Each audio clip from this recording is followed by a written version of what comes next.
নমস্কার, বিনা রেসিপি সকল বন্ধুদের অনেক অনেক ভালোবাসার শুভেচ্ছা জানিয়ে আমি আজকে একটা দারুণ রেসিপি করব। তো আমি মেয়ের বাড়িতে বেড়াতে এসেছি। তো মেয়ে জামাই নাতি নাতনিরা সবাই বলছে চিতই পিঠে খাবে। তো চিতই পিঠের জন্য আমি এখানে চালের গুঁড়ি নিয়ে নিয়েছি, লবণ নিয়ে নিয়েছি। তো আমি আগে চালের গুঁড়িটা মেখে নেব, তার জন্য আমি চালের গুঁড়িটা নিয়ে নিচ্ছি।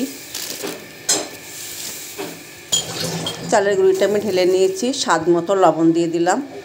এবার আমি জল দিয়ে ভালো করে ফেটিয়ে নেব। জল দিয়ে দিলাম।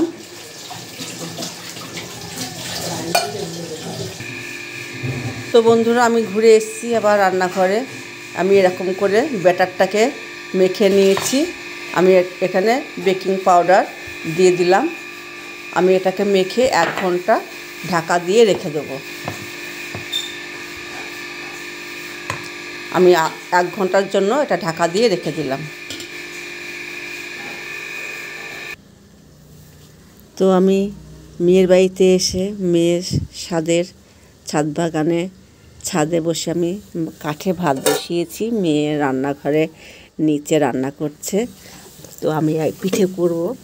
এই যে চালের গুঁড়ি ব্যাটারটা গুলে নিয়েছি, এখানে পিঠে সরাটা নিয়ে নিয়েছি। যে মেয়ের ছাদ বাগান, ফুল গাছ, এখানে শিম গাছ লাগিয়েছে, এখানে যে পাথরকুচি গাছ, এখানে লঙ্কা চারা লাগিয়েছে,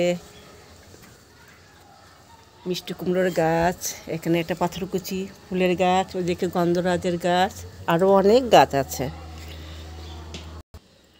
তো বন্ধুরা, আমি শাঁসটা বসিয়ে দিয়েছি, নতুন শাঁস। তো এটাকে আমি অনেকক্ষণ পরিষ্কার করে ধুয়ে সর্ষের তেল মাখিয়ে পুড়িয়ে নিয়েছি।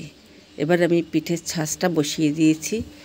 দেখতে থাকো আমি পিঠেগুলো কেমন করে করি।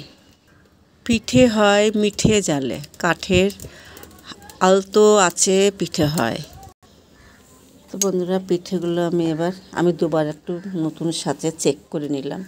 এবার আমি ফাইনালি দিয়ে দিচ্ছি পিঠেগুলো দিয়ে পিঠেটা আমার হয়ে গেছে। এবার নামিয়ে দিলাম। চাকু দিয়ে ফুলে গেছে কি সুন্দর পিঠেগুলো। এই দেখো, খুব সুন্দর পিঠে হয়েছে। আমি এবার তুলে ফেলবো একটা একটা করে। তো বন্ধুরা, আমার চিতই পিঠেগুলো অনেক সুন্দর হয়েছে, ফোলা ফোলা। এই পিঠেগুলো আমি আবার নিয়ে গিয়ে দুধে ভিজাবো। তো আজকের মতো রাখছি বন্ধুরা, টাটা।